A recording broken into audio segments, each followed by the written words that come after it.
Good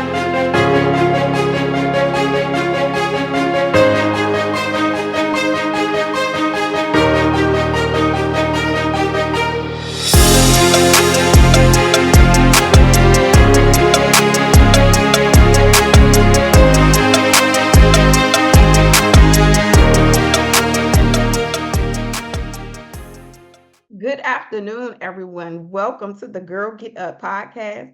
I am your host, the Aquarian Chancellor, and this is the podcast where I share my stories, the good, the bad, the ugly. I bring my guests on, they share their stories, all in hopes that it inspires you, the listening audience, to go out and discover your infinite possibilities. I have a guest, Miss Crystal. Could you please share with the audience who you are and what you do?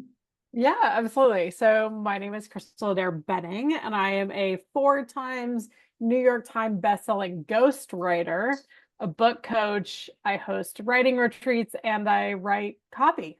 So I also make websites and email funnels and all that good stuff. So anything to do with words, basically, that's my jam. And I own a company called Word Magic. That's all the stuff that goes into the marketing and sales that we it's like the bane of a business owner's existence if you are not well versed in that area.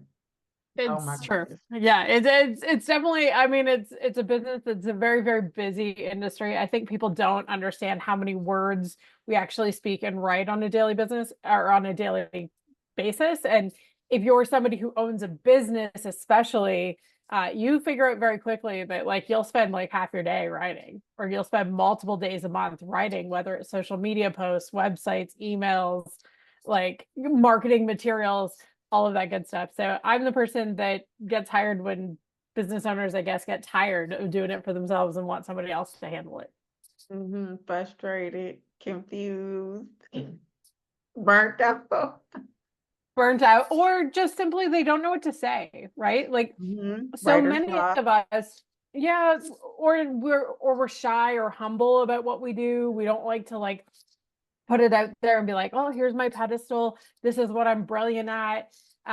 So my job is actually to find the right words to explain what you do, especially if you don't know what you do, right? So on a resume, I always think of like when you're looking at a job title and you're like, oh, that's a really cool job title. What is that?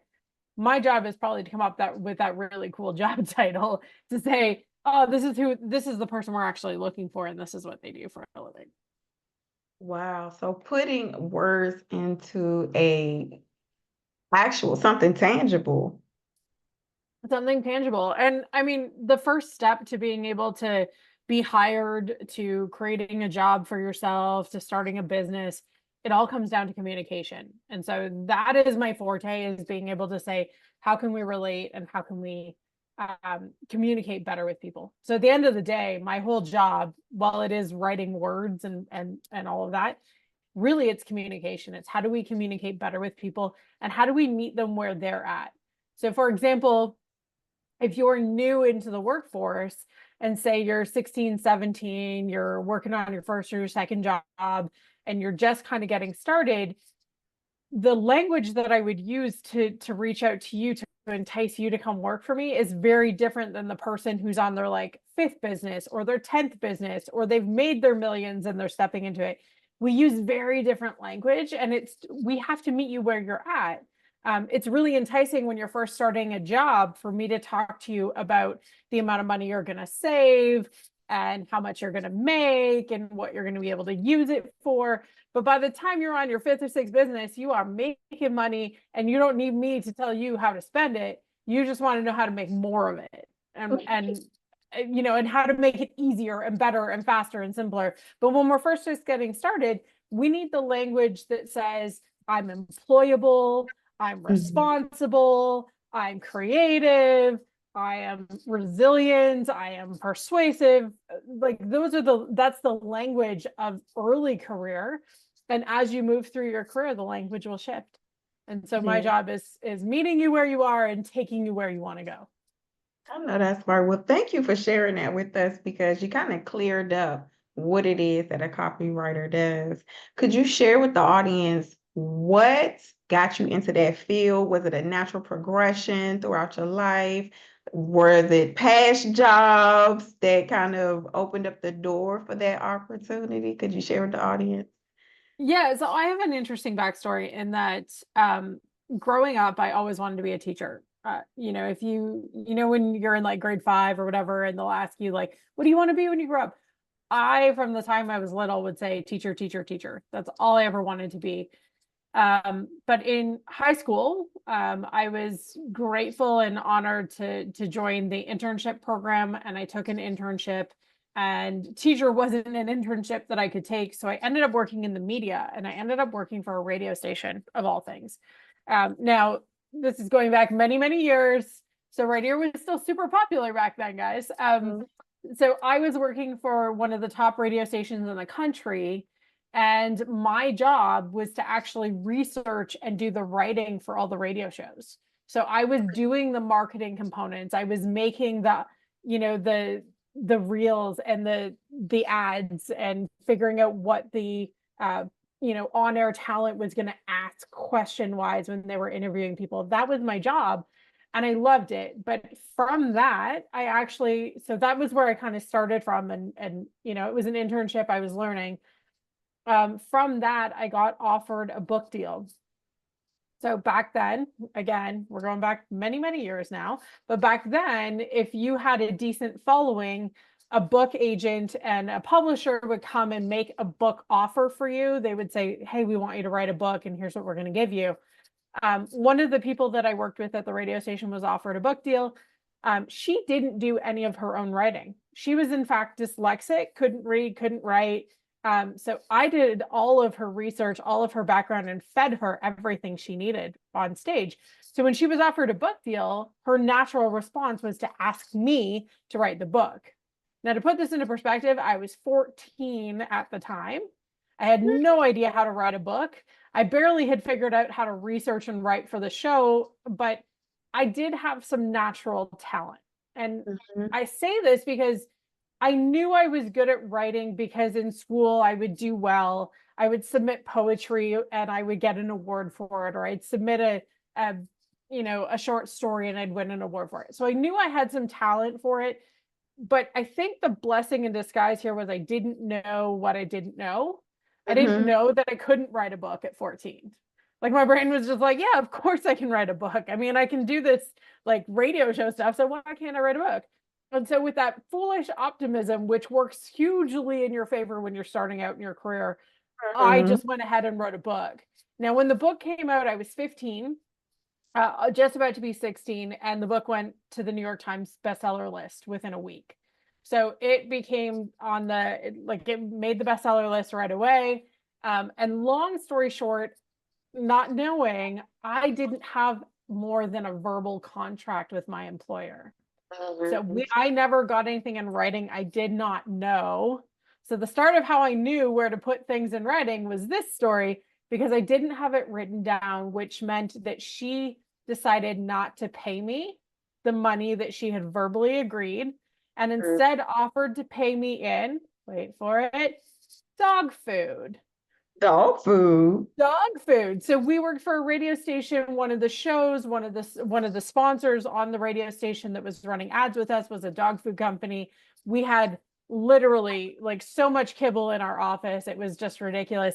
She knew I had a dog at home. She didn't want to pay me herself, so she decided that she should pay me in dog food, and that was considered compensation. Long story short, but that's how I got started. That was my very first book. Eventually her publishers and her agents, because they knew she didn't know what she was talking about because she hadn't written it, they'd spoken with me. They very graciously took me under their wing and taught me everything I learned about books. I continued to write, but writing was my side hustle for many, many years. It was the thing that I did in the background. I never talked about it. I just did it. I was writing New York Times bestsellers, but nobody ever knew, because I would just do it, make the money, put it in my bank account, never talk about it. Publicly, though, I actually had become an event planner. Okay. And so publicly, everybody just thought I was this really amazing event planner. I ran luxury weddings all over the globe. I was hired by celebrities and famous sports people to like plan their weddings all over the globe. And that's how publicly I was known. Nobody knew that I could write. And during COVID, when the world shut down, I closed my event business and finally told everyone, actually, I'm just a writer and I've been doing this since I was 14 and I'm really freaking good at it. And you want to hire me. And I've never looked back. So my trajectory was not straight. When we talk about like, what do you want to do and how are you going to get there was no trajectory. I kind of like by accident got offered opportunities that I just said yes to and knew I could figure out. Right. Yeah. The short answer was like the path for me was just saying yes to things that were interesting to me and Mm-hmm. being willing to fail, but also All you willing to gotta do is try just really ask. hard to make it work. Well, and I Yeah. think the world works very full circle, right? Like as a kid, all I ever wanted to be was a teacher. And now here I am on a podcast teaching you guys. What do I do in my programs and my courses or the people I work with? I teach them. Maybe I'm not teaching geometry, but I'm teaching you how to write and how to communicate. So technically, I did what I originally set out to do. The world just took me in a very like spinny circle version of how to get there. But I Yeah. eventually did get there. Yeah. That's the perfect segue into my next question. And you kind of touched on it a little bit. Um, how important was mentorship to within your journey of ghostwriting and copywriting as a career? Oh, I mean, without the mentor who offered me the book deal in the first place, I never would have got started. So, as much as like there was kind of that ick in the middle where she wanted to pay me in dog food for sure, um, the nudge and the way it happened and the way it all played out, like I still think it's one of the best things that ever happened to me. Um, Even if like outwardly you're like, oh my God, you got screwed out of a contract, da, da, da, da. It still was one of the best things that ever happened to me because it needed to happen in order for me to hit the right trajectory. Mentors aren't always going to be this incredible, wonderful experience that we all want them to be. Sometimes the mentor you need is the one that's going to challenge you and put you into some kind of a bad situation that's going to get you to fight back, to want better, to create better, to do better. Mm. And I look at my early mentorship that way. She gave me an opportunity. Then something, challenging happened and I learned from it. And so the next time I got a mentor, I was cautious. I was watching and paying attention, but also understanding that people are people. Right? I didn't know at the time, but this person was going through a divorce or there was a Wow. challenge at work or whatever. And some of it got taken out on me, right? Like ultimately, if I like looking back years later, I can go, oh my gosh, she was going through a divorce. The radio station was doing a bunch of stuff. She was thinking about leaving. Like, yes, she agreed to give me this money, but I'm also guessing that as an adult, she may have looked at her own finances and been like, I just can't afford to give her that right now because I need it because of my situation. And she chose that option. Do I think it was right? Do I think it was smart? Not necessarily, but it's what happened and I'm better for it. And so mentorship is important. It's also important to recognize that people are people. I have a tendency to believe that we shouldn't put anybody on a pedestal. We Yeah. can look towards them, but every single human in your world, in the world in general, has something about them that they're working on, that they're working through, that isn't their shining moment. When we look at social media, when we look at the television screen, we see people's best moments, not their worst ones. Mm-hmm. Right? Like I'm an incredible writer. What you don't see is the days when I sit at my desk going, oh my gosh, I have no idea what I'm going to say for this client. I'm so stuck. Oh, I'm so screwed. I'm a terrible writer. I can't do this. You don't see those days because I don't True. talk about, like, I'm not actively talking about those days or the days when my ADHD is so rampant that it's hard to focus. And sometimes I need my husband to like be like, hi, dear, you have 7,000 things in your brain. Can we just stop for a second, talk about it so you can move through it? We don't talk about that. And neither Mm. do your sports heroes, neither do your celebrities, neither do your career heroes. We are all humans doing the Mhm. best that we can. So mentors are awesome. They can also be challenging. Learn from Yeah, it, keep going. that's it. Absolutely. So, a ghostwriter, what exactly is a ghostwriter, and what are some of the benefits that come along with being a ghostwriter? I mean, the biggest one for me is nobody knows who I am. So a ghostwriter is somebody who is the architect or the craftsperson who writes the copy, who writes the book, but their name is never attached to it typically. So Mhm. nobody would know that I wrote it. So a lot of the books that you would pick up in a bookstore, if they came off of a bestseller list, especially, chances are they were either written by a ghostwriter or co-written by a ghostwriter, meaning somebody else was involved. So it's not just one person's name on the title and they wrote the whole book. That's usually not the way it works. It's often that they've got a ghostwriter or somebody who's a professional writer who's co-writing with them or writing it for them. They put their name on it. I don't get to put my name on it, but what I get instead is a nice fat paycheck and a nice stack of royalty checks. And I'm totally okay with that. So somebody else has to do the book tours and the stage talks and jumping on Oprah's couch and all of that stuff. That's not what I wanted for my life. That's too chaotic for me. I'm a relatively quiet, private person. I like to be able to go on vacation wherever I want and not be recognized.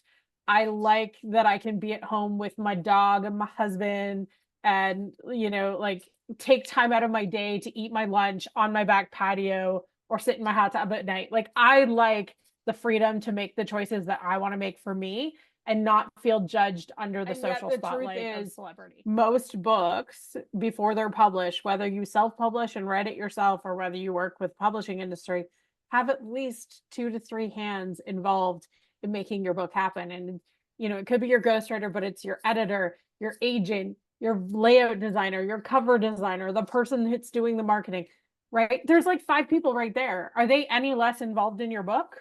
No, Absolutely. but it's still your book at the end of the day. It's your name on the cover, it's your book. And personally, I love that. The same thing goes with copywriting. Mhm. Copywriters get no sunshine. We get no gold star for our efforts. I get to watch you make millions of dollars from me writing great copy. That's the Mhm. benefit that I get. I get to know that the work that I'm doing works. And I know it works because I have repeat clients that come back to me and are like, man, that email funnel, I just made so much money off of that email funnel. Or I filled my retreat or my workshop because of the copy that you wrote. The benefit for me is I continue to have loyal customers who come back. I don't have to do a ton of extra effort because I know that the next time they launch something, they're coming straight back to my Yeah. office to have me do more. I don't need my name on your website to know that I'm good. What I need is my name spoken in rooms where it matters. Yeah. So for example, yes, I do talk about being a ghostwriter. Yes, I have a website. Yes, I talk about copy. Yes, I have a website. However, most of the people who come to me are not people who follow my social or people who have ever seen a book I've written because they wouldn't necessarily know. It's the people who have hired me and worked with me in the past who quietly say my names in rooms that matter to the right people who become my next client. And my name is very well known in the right rooms. And that alone is the benefit of doing what I do. I'm so good that I don't have to advertise anymore. I can trust that the people who have worked with me loved working with me enough that they're going to send me my next client. I think the Mhm. thing that I would say is build yourself as a brand and think about it. So whatever your favorite brand is, whether it's Nike, whether it's Voss Water, whether it doesn't even matter. Whatever your favorite brand is, Chanel, I don't care. Whatever your Mhm. favorite brand is, Must have been reading think my mind. think of yourself as a brand and think about the reputation that those brands uphold, right? Chanel doesn't, I mean, they advertise, but they truly don't have to advertise because the person who loves Chanel is always going to go buy Chanel, right? Like they don't have to advertise with, and we know like what's the reputation with Chanel? It's high end, it's luxury, it's quality, it's got some very like intricate details. It's all about making it last. It's legacy pieces, stuff you're going to pass down to your children. Like that's the Chanel brand. That's what we know and love about Chanel. So if you turn yourself into a brand, what is the reputation? What is it that you want people to say about you when you're not in the room? Because that's the key. Like build yourself that reputation. I don't care if your first job is McDonald's or your first job is working at a Foot Locker. It does not matter. Or if your first job is working at a radio station, literally does not matter what your first job is. But think about, who do I want to be? What is my brand? And what do I want people to say about me when I'm not in the room? Do I want them to say I'm a hard worker, I'm resilient, I'm tenacious, I go after it, I do whatever it takes, I'm always so helpful or so joyful or so creative? Figure that out and then consistently do that. And no matter what job you take on, be the brand of yourself. There's a million and watch other ways that your brand can move. A business doesn't move, but a brand does. Welcome to the Girl Get Up podcast, the podcast that inspires you, the listening audience, to go out and discover your infinite possibilities. You can catch the Girl Get Up podcast every Sunday at 1 p.m. Eastern Standard Time on iHeartRadio, Spotify, and Apple Podcasts.